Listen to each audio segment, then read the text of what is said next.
Okay, welcome to Into the Channel podcast, primarily about women's football. I am your host, Dino Cespedes, and as always, I am joined by my co-host, Mr. Grant Engel. What's up, man? I'm feeling all right, buddy. Some decent football was played today. Some results I liked, some results I didn't like. That's okay. That's how it goes sometimes. Yeah, I guess we'll get to those. Lots of results today. All in all, good football day. I would say I like these international break days where the calendar's loaded. Pretty much everywhere you turn, there's good action going on, and we've got some football to talk about. So I'll kick it to you, Mr. Grant Angle. Where you want to get started? Let's get started with some delicious beverages to celebrate that football. Let's go. Excellent idea, by the way. Thank you very much. Cheers to you. Cheers to the football. Cheers to you. Couldn't find any Red Stripe at the old grocery store. Would have been appropriate. But also, let's just say real quick, today is June 3rd. It's our first episode of June. So happy Pride Month to all of our LGBTQIA plus pals out there. Thank you for rocking with us. We got love for you. We got your back. We know it's a difficult time in the world right now. But we're here to talk about the football and hopefully bring a little peace of mind to people every once in a while. Hell yeah. This is a loving space, we like to say. Learning podcast, yeah, right. And also a loving space. All right. So yeah, kicking off Pride Month, wrapping up this international window. We got a little USWNT versus Jamaica action. Not the full-on Jamaica squad, but a good, a little bit of exhibition feel to this matchup. Definitely a different flavor from the China matchup. So I'm definitely excited to get into, I think we had expectations coming into this one. What would the lineups look like? What would the play style look like? Would it be a continuation of something like the offensive? It's weird. I think the key word that I drew from Emma Hayes in her press conferences, which they talked about it quite a bit on the telecast, was the rotations. I think you really, really start to see those. I think after the last China matchup, one of my main takeaways was like, okay, why are all these different players in different spots? And I think today, I started to wrap my head around it a little bit more. It's like, okay, let's take the bumpers off. Let's let everybody operate. But when an attacker moves, let's make sure whoever's on the backside takes that space, and then the third person takes that space, and now the whole rotation. And that's kind of why you see Lily in the corner, or Macario way deep, or Sentnor kind of like in the 9 spot when she scores the first goal. And like, it seems like everybody's all over the place. And I think I was finally able to put those two and two together, like why that was the case, having to do probably a lot with Emma Hayes and those rotations she's been talking about. I think it's a good call out. I mean, can you tell me if I'm crazy here? I guess just from looking at the lineup again, I had a feeling this might be the case before the match started. This felt like a fast, athletic lineup. Did you get that sense? Absolutely. Yeah. I put that on Blue Sky, that this was like a very fast twitch, just kind of twitchy lineup. And I think the first place you look at, I mean, obviously we got our Pride representation here for Pride Month. Carrie Bello, welcome to the party. Talk about a player who looked fast, who looked twitchy, who looked dangerous, covered a lot of ground. I was joking with you before we hit the button. A lot of camera time today for Carrie Bello. But then you add to that McKeown, Emily Fox. You take Heaps out of the midfield, replace her with Claire Hutton. And then up top, Cooper, Sentnor, that's kind of a little bit of a wash, but Sentnor, Macario, Alyssa Thompson up top, and then a midfield of Coffey, Hutton, and Johannes. It's just a lot of quick decision-making. It's not just the speed physically, it's really the IQ and like the pinginess of how, those front six are able to kind of like interplay, move the ball, and just kind of like crank up the attack when the time comes. Yeah, man, totally agree. It just felt like the extension piece from the match against the People's Republic of China was that there was a lot of good passing, and that was spearheaded once again by Lily Johannes in the midfield. It felt like she was just playing players open.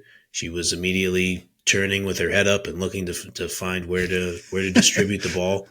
I mean, it's just like she's a genius passer already, and we might as well talk about that first goal.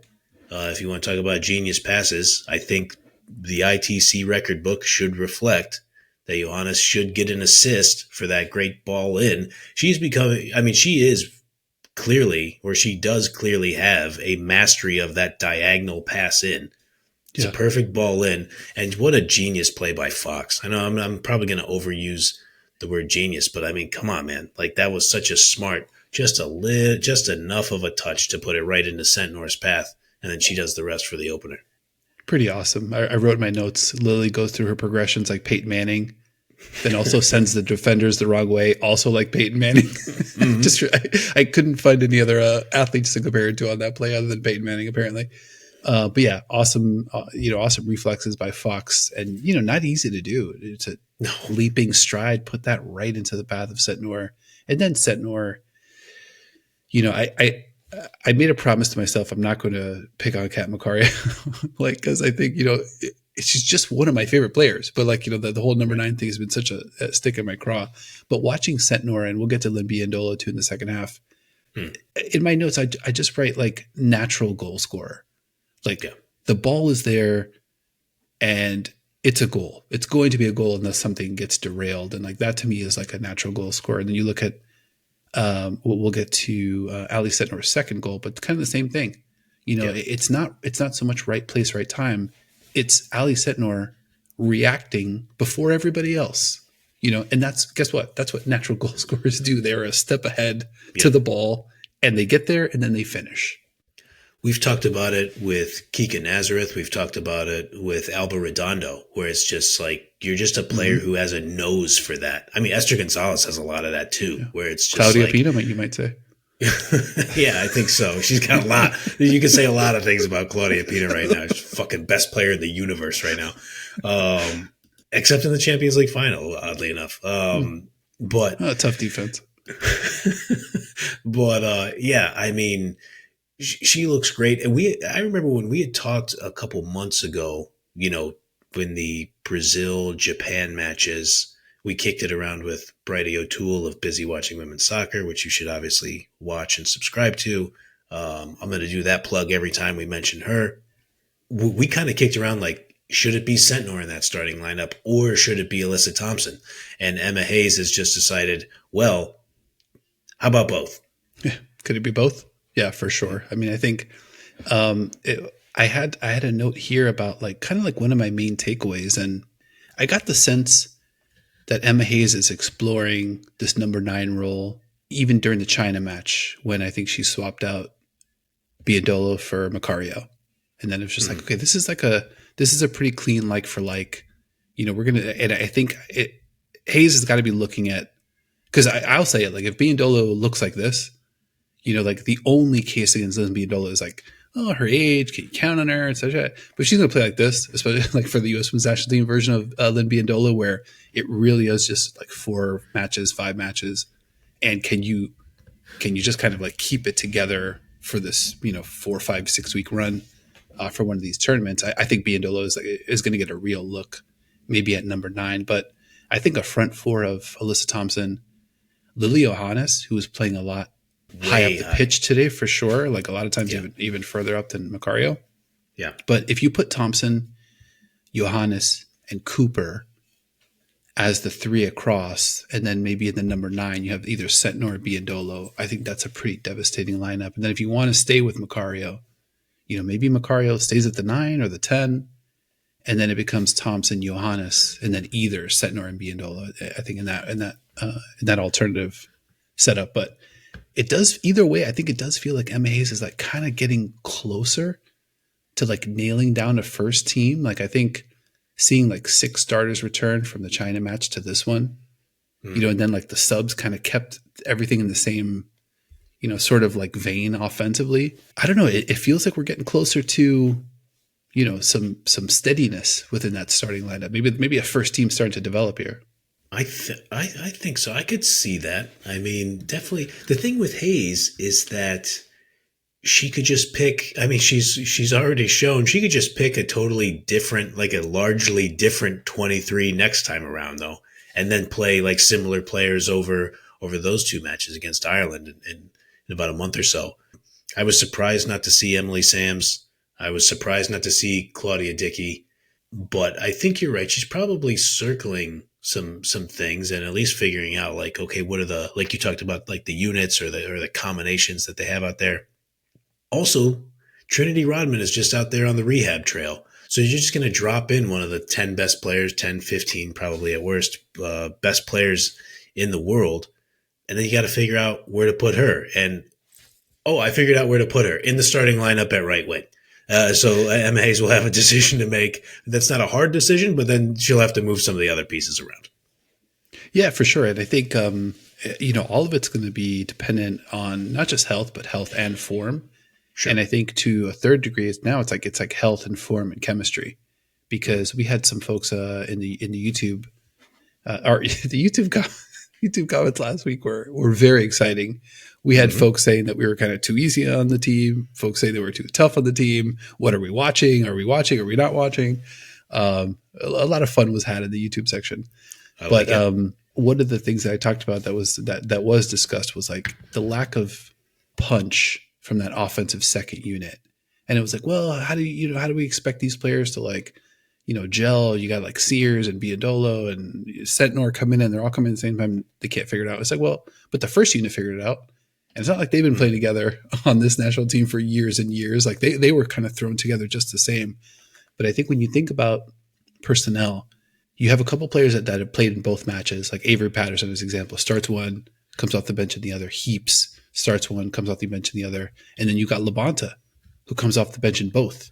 So Could that be tipping Emma Hayes' hand a little bit? Like, hey, this is the player that we're looking at to come in and eat up those last 20, 25 minutes of a tough, grueling time. Or just like, hey, we need some Labonta energy in this kind of match. So I do think the starting lineups, the subs, and then some of those patterns, I think could be tipping Emma Hayes' hand, I think, as we go, because even if Rodman, I don't want to say even if Rodman's back, but I think if Rodman were to be healthy just on the heels of a big tournament, I wouldn't be surprised if Emma Hayes kind of like slow played Rodman coming back, just because, sure, you can kind of see like she's trying to put some stuff together offensively. And you look at the two goals in the first half, who are the actions? It's Lily, Fox, and Sentnor. And then the second goal, it's Alyssa Thompson, Lily, and Coffee, and then Sentnor just kind of gets the rebound there. So right. The unifying theme there, Lily Johannes involved in both of those first half scoring triangles. Sentnor smashes in both, but Sam Coffey, another player, Alyssa Thompson, those are the players that have started both matches and I think are really, really solidifying their places on this team. Yeah, no doubt. I would keep an eye out, and we're going to have to ask the world's greatest Houston Dash supporter, Mr. Goog, our pal, Big X the Hug on Blue Sky. Let's go. I'm more in on Avery Patterson every single time I watch her play. I think she's awesome. She had the great pass into Biyendolo for the goal. I think it was Biyendolo's second goal that she had the pass in for that. And I liked the fact that Patterson was out there, and we saw it last year from her for Houston. She's done some of it this year, where you could play her on as a right midfielder, you could play her as a wing back, you could play her as a right wing, more forward, and so she was out there with Emily Fox, and then Michelle Cooper was shifted over to the left with Biyendolo at the 9. So it's just like wild. These Emma Hayes. I mean, she's just moving the pieces around. Like, yeah, you do this over here and you do this over here, and it seems to usually be playing into the strengths of everybody on the pitch. Yeah, and I think I had a little bit of a mini realization. We talked about like People's Republic of China last episode. It's like, all right, well, why do they need to play a low block? They're out here trying to work stuff out. They're trying to, win tournaments, in their home continent, and like they're playing a different ball game. You could kind of make the same case for Emma Hayes in the U.S. It's like, we're not trying to win a tournament here. We're trying to, and it's clearly happening. Like, yes, we're clearly playing a more clever brand of football, a more possession brand of football. The passing, I mean, obviously this isn't the same Jamaica that we saw in the World Cup, but you look at the passing, it's 83% possession for the U.S., 89% pass accuracy for the U.S. And obviously, we take that with somewhat of a grain of salt, but it is a different flavor of football. Like, It's these crosses, and I think a player like Avery Patterson, what makes her so dangerous, it's kind of like a power puncher, that can like land a big shot and like turn a fight really quickly. Like when it's international football, a player that could like strike with tenacity, can make that run, like that kind of like serious hard driving run late in the match, and like that cross, she just like chopped it like so Awesome. like so hard. We're not used to seeing that, especially that late in the match, from a sub. And then Biyendolo's finish, just like it looked like it blew a hole through the back of the net. I mean, like that was thunderous. And just not something that we're used to seeing. And it's really, really nice to be like, oh wow, if we can unlock this, break teams down, take advantage of different channels, and different combinations of players and different players taking different spots on the field. I mean, we're going to be a nightmare. US is going to be a nightmare to defend in these big tournaments coming up. Yeah, I mean, you raise a good point. It's not the Jamaica that we saw in the World Cup. Obviously, no Bunny Shaw. They couldn't get any of the ball. I mean, and they were kind of playing that low block, just like hold on for dear life and try not to lose by 8 type of game. But I think, I know our pal MLS Architect is rightfully pointed out a 3-0 win against the People's Republic of China is, nothing to really like shout too loudly about, which is fair. And then a 4-0 home win against Jamaica, who I think they're ranked like 40th, I want to say, somewhere in there, in that ballpark in the FIFA rankings. Yeah, I think they said that. Yeah. Yeah, I think Weilemans said that. But you play who's lined up across from you, and if you're winning matches by 3 and 4 goals against that weaker competition, it's a lot better than other results. Doesn't feel like we're out of the straight experimentation phase, and then now it's a matter of like, I don't know, just getting a little closer, starting to develop a little bit of identity, which is cool. We talked about this being like right around the halfway point between 23 and 27, like the summer of 25, with some big matches coming up here. So I don't know. I think stuff bubbling for sure. I think a Bello in that mix as well, as a player that can like just strike with ferocity. You saw what she was able to do in the 80th minute. She's just involved in a bunch of stuff. She's like up the pitch. She's back there, like she's up and back and like kind of all over. I mean, to be a Bello and Patterson are U.S. women's national team type players. Yep. Where their play style, their physicality, like their punch, like it just fits not only the international game, but like this U.S. team specifically. Now, obviously, I'm fresh off watching Niamh Charles play for England, but you think about what she could give you as a fullback and getting forward and hitting some good passes and, factoring in the attack. And obviously, she was an Emma Hayes player at Chelsea. It just felt like Carrie Abello went out there and was like, I could do this stuff. Check this out, Emma. And I'm sure, I would imagine Emma Hayes was encouraging her to do some of that kind of stuff. And like you said, a lot of camera time. She was not shy about anything. First appearance for the U.S. women's national team. I thought she showed out, man. I think that she has to be considered for a real look for the roster moving forward. Yeah, I mean, I think my favorite part of her game, obviously she's tenacious. Julie Foudy commented about Abello giving that ball away, before the last goal, winning it back, and then that kind of like leading, to that final score. But she's also effective in other spots, not just up the left-hand side of the park. So she can kind of like float in. So speaking about those rotations, if things are, if the ball's heading that way and like now everybody's kind of sliding and occupying different spaces, I just trust Carrie Bello like at the top of the box to, unleash one or make the right pass. I've just kind of seen her do it pretty consistently at Orlando. And that's just kind of what makes her so dangerous and such a great fit. Yeah, man. And you could say that about a lot of players all over the field, is that they just feel like they're a good fit. They feel like they're in spots where they can maximize their skill set. We haven't even said the name Claire Hutton. I thought she looked maybe a little shaky the right word in the first half? I mean, she wasn't like as active as you usually see. Again, there was I think it was a little bit of a function of those rotations because it's Lily was playing high, but then Coffee. I saw Coffee get interviewed after the People's Republic of China match. She talked about kind of Emma Hayes employing her to get further up the field and like kind of like work out more of her offense, and I think we've seen that too. So now you have a midfield of Coffee, Johannes, and Hutton. They've got to figure out how to rotate and get upfield, and figure out when to get up and when to get back. Obviously Coffee is like pretty devastating defensively too. Lily, I think, was playing up, but it was a little tricky for Hutton. She overcooked a couple passes, wasn't generally as sharp as we've seen. There was one moment where Abello's like pointing, he's just like, hey, go that way with the ball. Hutton goes the other way with it and turns it over. So it's just kind of, these are great players just trying to figure out the chemistry. But yeah, it is funny to see all of this stuff kind of take shape after spending so much time watching club football. And then you're like, we know all the players, we know all these pieces. It's just like, I wonder how this is going to go. You never really know. But with that said, I think she's figuring it out, man. It's pretty exciting to see some of this stuff click, especially like some of those early results where it's like, from where Emma started to where we're at now. I think there was like a South Korea match that went like 1-0 early in the proceedings. I feel like a big step forward and a big step or maybe step and a half in the right direction. I think it's exciting times for the USWNT.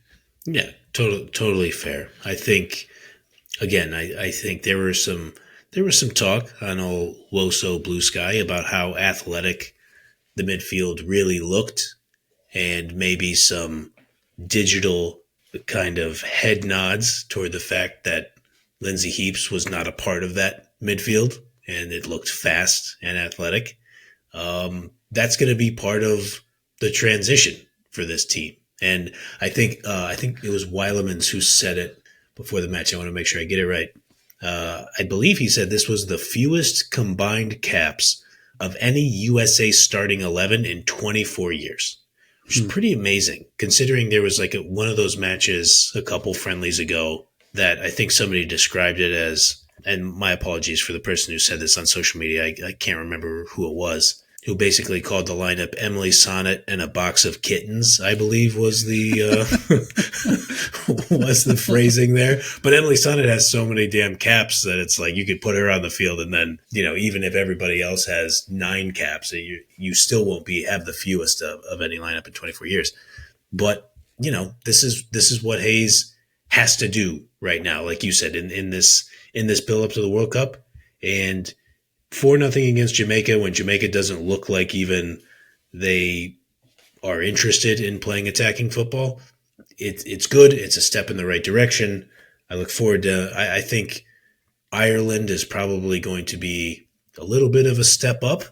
So I'll be excited to see how that looks. But then we might not even. It might be difficult to assess it versus these two matches because we might get 12 new players on the roster. Yeah, I think honestly, that would surprise me. I think we're maybe getting to the point where, because your point about the players with fewer caps is an interesting one, because I feel like this wasn't the first time where Emma Hayes called in a bunch of players with not a bunch of caps, but this is the first time that this has looked like a team, like a team. Like That's before true. It was like a bunch of young players, bunch of new players, new faces, etc.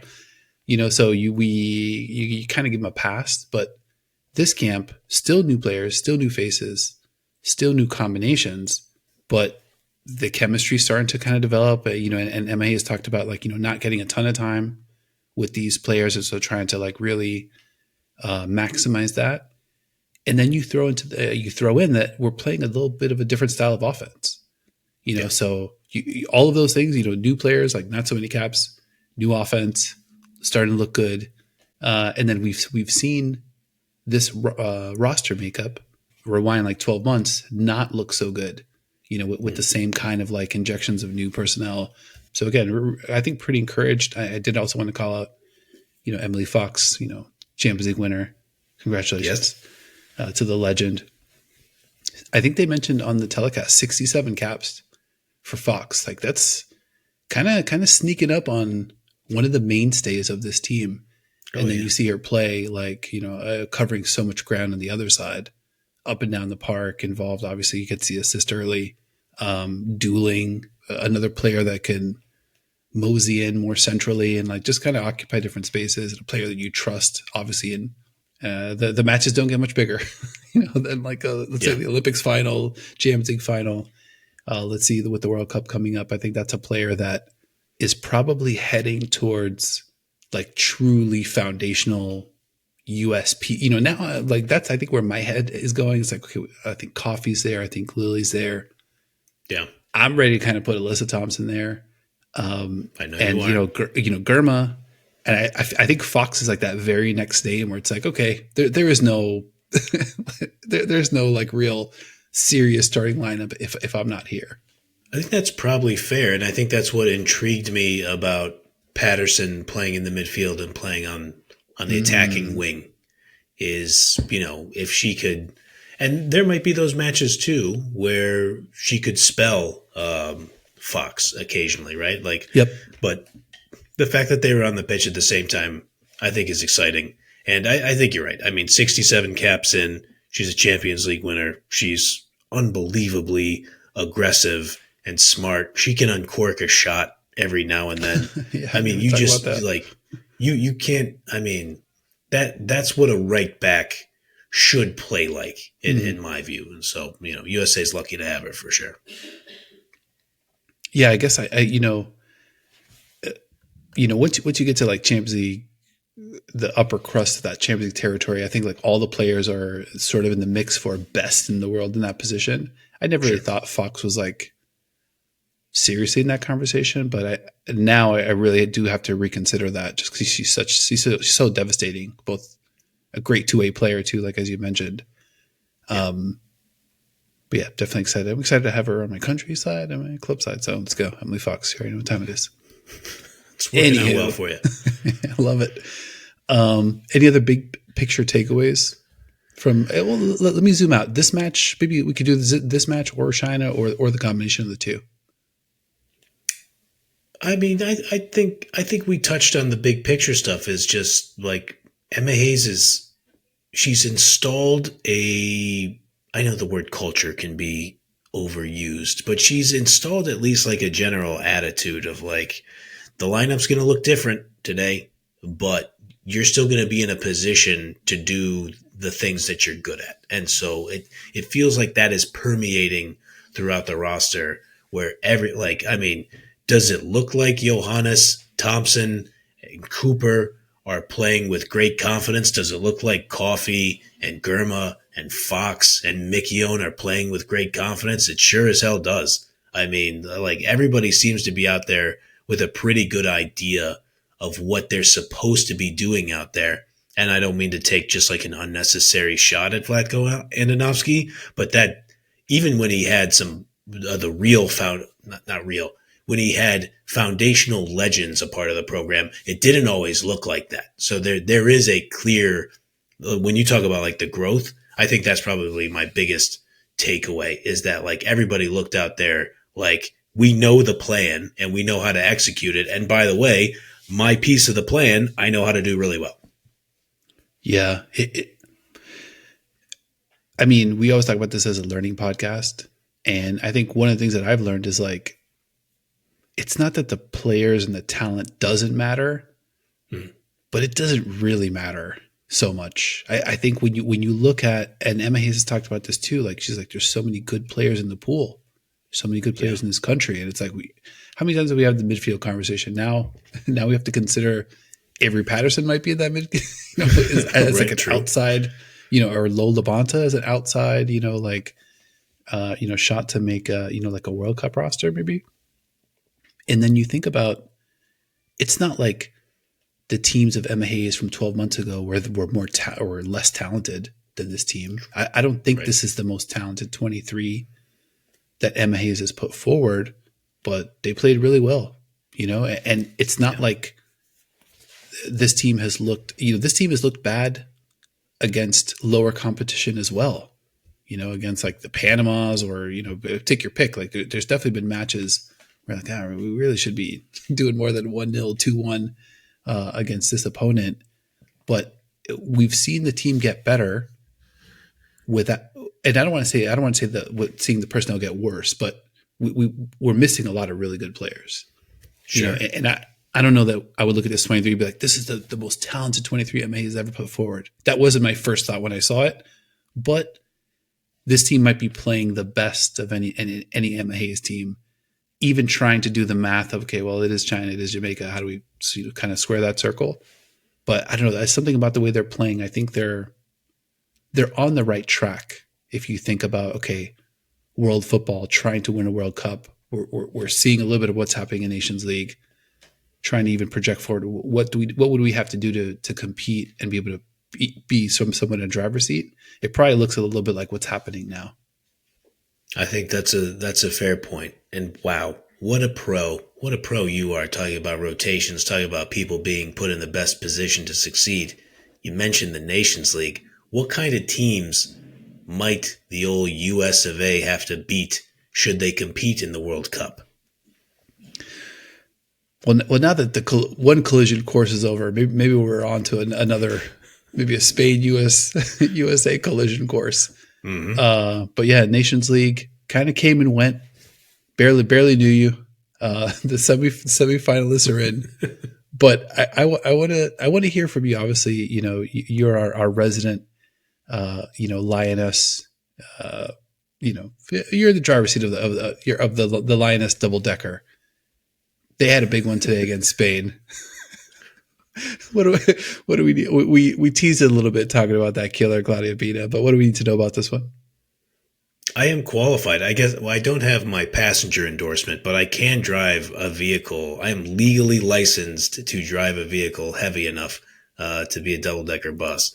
That's right. So yeah, Spain 2, England 1, in a match that was going to send the winner to the Nations League semifinal. England had to win, though. A draw was still going to send Spain through to the semifinal.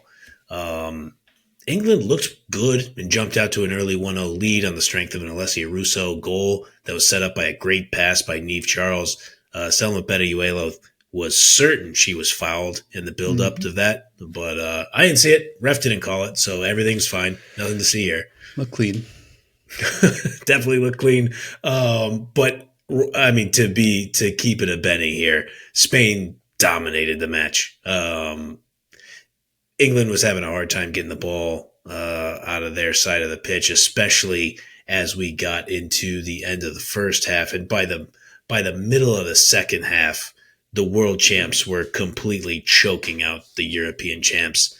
And right around the hour mark, I think it was, maybe a little before. It was a little before. Let me just live fact check here, because I do know. Yeah, right around the hour mark, Claudia Pina comes on the pitch for Selma Bediuelo. The announcer astutely points out, well, these two are used to that swap. That's usually how this goes for Barcelona. And within like 90 seconds, Pina scores. And then 10 minutes later, she scores again. And that was it. And England was not going to score again. I'll say Jess Park had a difficult time dealing with that tricky midfield of Alexia Putellas, Patri Guijarro, and Aitana Bonmati. Turns out that's a pretty great midfield. I just love looking at Spain play. Their starting lineup, their front three, Bediuelo, Esther Gonzalez, and Mariona Caldente. Their middle three, their midfielders, Putellas, Guijarro, Bonmati. Their back four, Carmona, Alejandri, Paredes, and Batier, all playing in front of Katakoi. It's just like, I don't know, dude. Like, England has a really good fucking team too. They rolled out Hemp, Russo, Mead, Park, Walsh, Stanway, Bronze, Williamson, Greenwood, and Charles. And I thought Alex Greenwood looked really good, by the way, in front of Hannah Hampton. Hannah Hampton had to make an incredible save in like the first minute or two of the match off of Esther in point blank range. But Spain was just too much. England beat Spain in the Euros in England, and then in the reverse fixture, this one beat Spain in England So, watch out, Spain. If you're playing in England, the Lionesses can beat you. Anywhere else, you might have an advantage. Well, yeah. I mean, I guess we'll see. Well, we're getting close to the Euros on the calendar. Got to be exciting to see three of them: Lauren Hemp, Alex Greenwood, and Georgia Stanway, all missed significant time this season with injury. So really happy to see all three of those players back in the mix. But yeah, apparently, go ahead. Stanway looked good out there. Played the first half. Came off at halftime. And she came off for Missy Bo Kearns from Aston Villa. I don't know if it was it had to be one of her, and apologies for the ignorance here, but it had to be one of her first caps for England, which is a hell of a way to do that against Spain. So I thought she played all right, but that midfield is just too much. Yeah, and talk about chemistry. I mean, that's a side that doesn't need to do a whole lot to kind of get that together. But yeah, happy to see Russo score. That second Pino goal was, I mean, just come on, man. Like a heartbreak. I mean, it really, that's just the stomach punch of all stomach punches. Just slicing the inside of the post. Another ferocious strike. And I think to my dying day, I'll be thankful that Pere Romeu went with Pina in the starting lineup and then brought Pariuelo in later, because that move, I mean, was disastrous. It's a weird wrinkle. Neither of those players looked anywhere near what we're used to seeing, with an upper echelon performance from either of them. I think both of them looked off kilter. But yeah, that's a different conversation for another day, maybe 10 days ago. Anywho, let's go to episode calendar. So NWSL back online this weekend. Some big matchups, buddy. Clash of the Titans here. San Diego Wave hosting Seattle Reign. Let's get ready for a big one. Gotham hosts Kansas City Current. That one will be fun. Spirit Courage. I mean, all eyes on the Spirit. I got to imagine with that Yona Heraldo situation looming. Bay FC hosts Portland. Pride hosts the Dash. Racing hosts Utah, and Chicago heads to LA to take on Angel City FC. And we will be back to talk a little NWSL after this weekend wraps up. I love it. Friday night football. Friday night lights, if you will. That's the Wave Rain match and the Louisville Royals match. Should be interesting to watch. Yep. Can't wait. Feels like it's been gone for a while. It really does. Another reminder, if, like me, you're in the market for a U.S. Women's National Team gear, check out the collection we put together over at our Linktree in partnership with Fanatics. We've got a ton of great gear available. Link in the show notes of this episode. Go get geared up. Get ready. A lot of big football coming up this summer. And a lot of cool men's stuff too, right? In the USWNT store. Well, some of it's pricey, but a lot of nice stuff. So I'm excited about that. All right, Mr. Grand Angle, anything else you want to hit before we get out of here and put the final bow on this international window? I think that's about it. I mean, I guess if we want to take make one more nod toward Europe, the 4 semifinalists for the Nations League are Germany, France, Spain, and Sweden. Ever heard of them?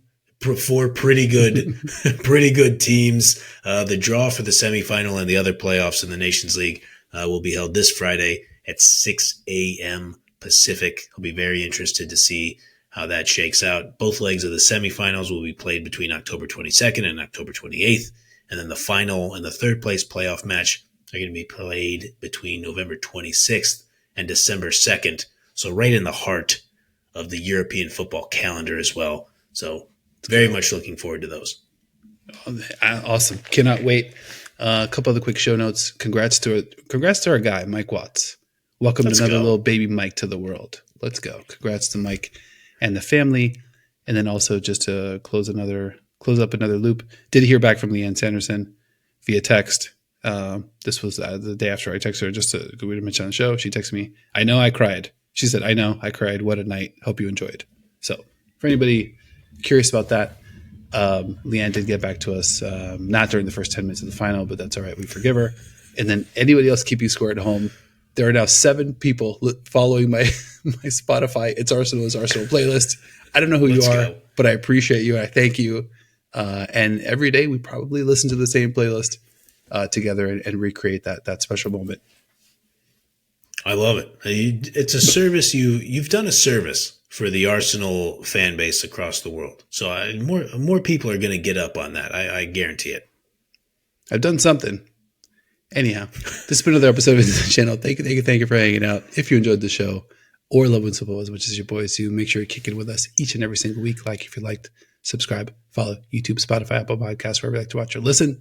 Leave us a review over your favorite podcast app. We want to hear from you. We love hearing from you. Links to all of our socials, except one, in the show notes of this episode. And a big thank you to my co-host as well, Mr. Grand Angle, for, you're not the guy to wrap yourself in the flag, but when the U.S. Women's National Team, put that jersey on and get ready to run out under the lights, I can always count on you to help break it down with me. And, I like that you keep it objective. It's good analysis. We can have a good conversation.